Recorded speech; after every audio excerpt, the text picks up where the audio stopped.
Boa tarde, eu sou Paula Veloso e este é o Programa M. De segunda a sexta, ao 12h30 aqui na TV Guará. Você já sabe que tem um encontro marcadinho aqui com a gente, né? Participe do nosso programa, mande suas sugestões, dúvidas, comentários, o que você quiser, através do e-mail programaM@tvguará.com ou na nossa fanpage no www.facebook.com/programaM ou ainda pelo Twitter, que é o @programa_M. Não fique de fora, vem participar com a gente.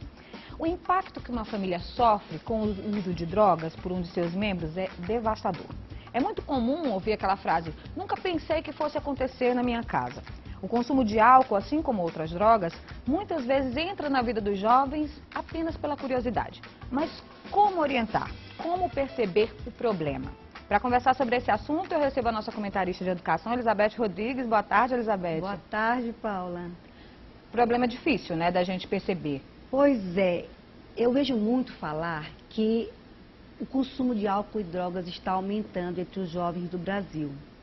Pode até ser, mas ainda não representa a maioria dos jovens. Então, notícia boa. O IBGE fez uma pesquisa em 2009 e 48% dos jovens do Brasil de 12 a 17 anos já provaram álcool. No entanto, só 18% bebem regularmente e somente 6,7% são dependentes.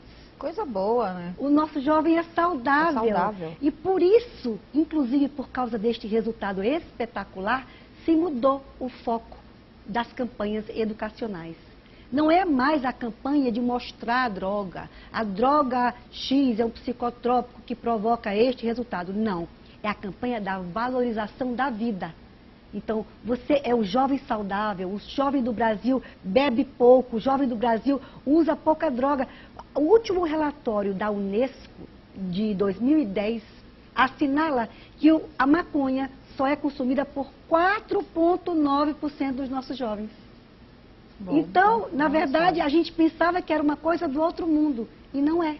Na verdade, a impressão que passa é outra, né? A gente sempre acha que está acontecendo no vizinho, na minha casa, né? A gente tem sempre essa impressão. Que bom que é uma impressão errada. Exatamente. Mas como é que eu posso saber, Elizabeth, se o meu filho, ou meu irmão, ou sei lá, o jovem que eu tenho na minha casa, se ele está envolvido com bebida, com álcool ou com algum tipo de droga mais sério? Olha, o jovem experimenta a droga por curiosidade, por pertencer a um grupo, que é um grupo que também experimenta, e por querer se arriscar em alguma coisa, por timidez, por frustração. Então tem uma série de motivos, por achar que vai ter mais potência, que vai ser mais forte. Então tem muitos motivos que levam.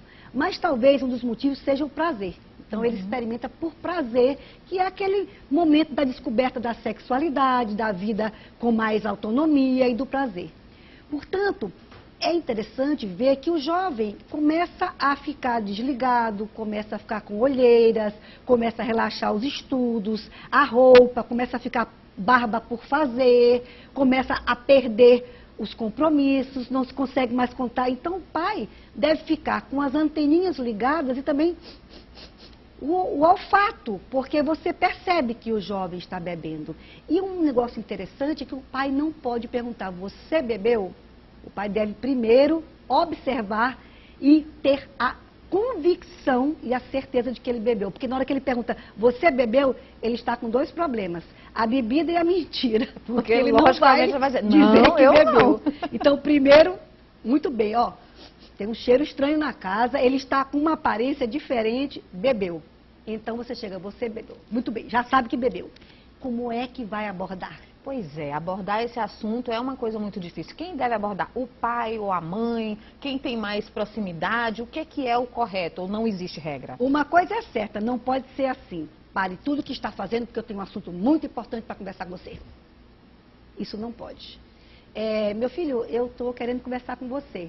Vamos combinar um horário? Aí os dois saem para dar uma volta e então aborda o problema. Ou uma que eu acho excelente.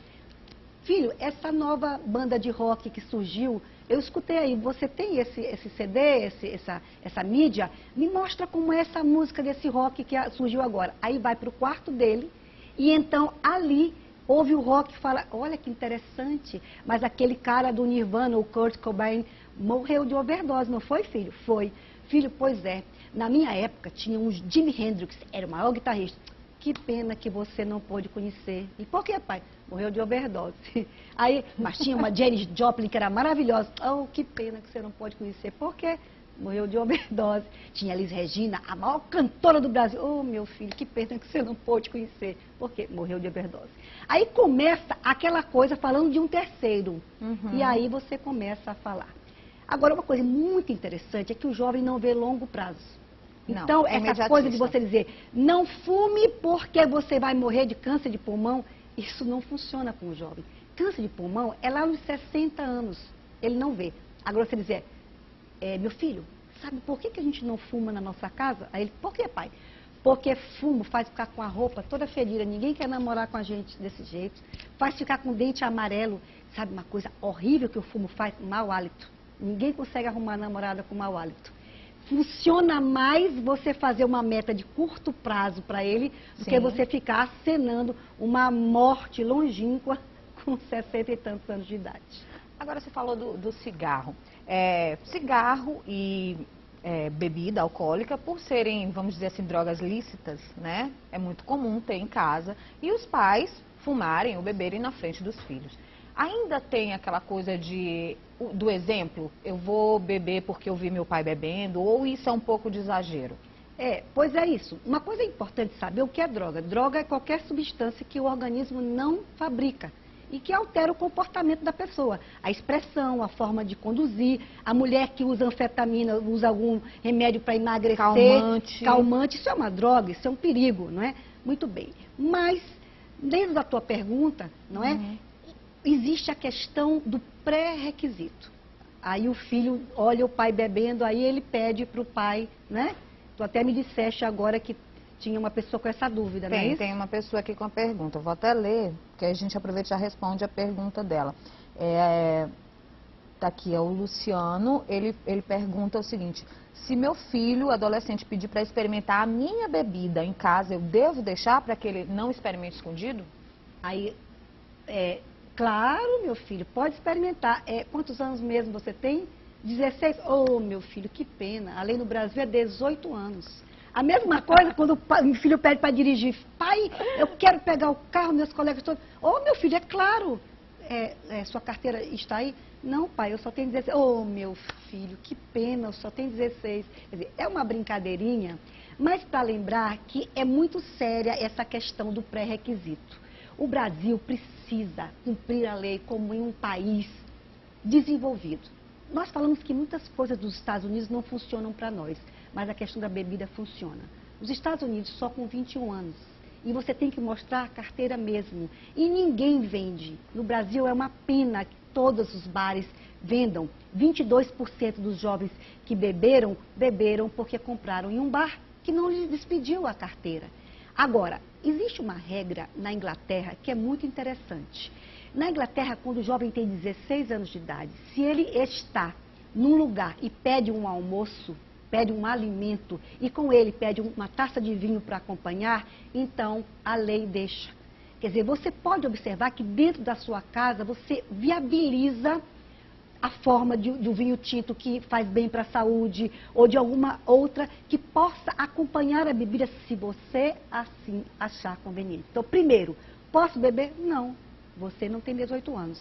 No entanto, com 16, se é para acompanhar o alimento e você entende que isso faz parte do ritual e da tradição da família, uma taça de vinho pode ser perfeitamente aceitável.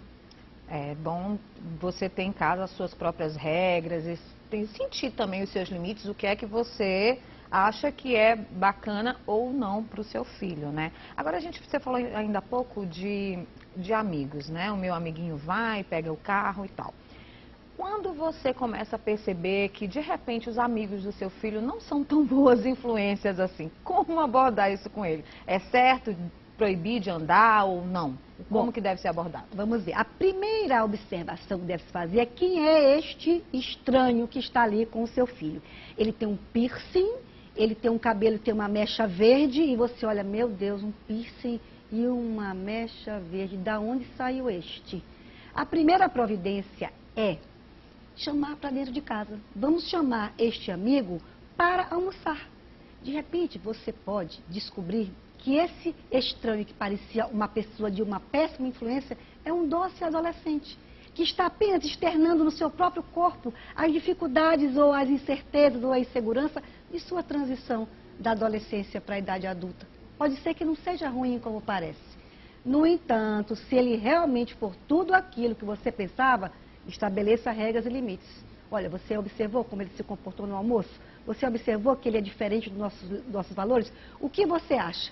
Isso é uma coisa interessante. Quando você for falar com um jovem, você pode dar tempo para ele pensar.